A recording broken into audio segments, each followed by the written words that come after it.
धम्मपद बुद्धवग्गो। सब पापस अकरणं कुशलस उपसंपदा सचित्त परियोदपनं एतं बुद्धान शासनं। कुठलेही पाप न करणे, पुण्य संपादन करणे, स्वतःचे चित्त शुद्ध करणे ही बुद्धांची शिकवण आहे। खंती परमं तपोतितिखा निब्बानं परमं वदन्ति बुद्धा न हि पब्बजितो परुपघाती समनो होती परं विहिटयन्तो। शांती व क्षमाशीलता परम तप आहे, तितिक्षा म्हणजे सहनशक्ती परम निर्वाण आहे असे बुद्धांचे सांगणे आहे।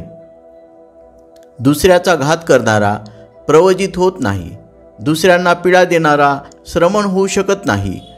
अनुपवादो अनुपघातो पतिमोक्षेच सवरो मत्यन्युताच भत्तस्मी पंतच सैनासनं अधिचित्तेच आयोगो एतं बुद्धान शासनं।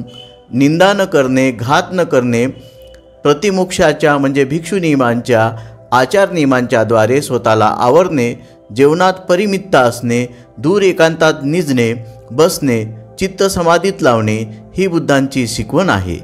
अर्थकथा। आनंदाने एकदा बुद्धांना विचारले की पूर्वीचे बुद्ध उपोषण कसा पाळत असत, तेव्हा बुद्धांनी उत्तर दिले की त्या संबंधी सूचना देण्यासाठी मागील सर्व बुद्धांनी वरील 3 गाथा म्हटल्या होत्या।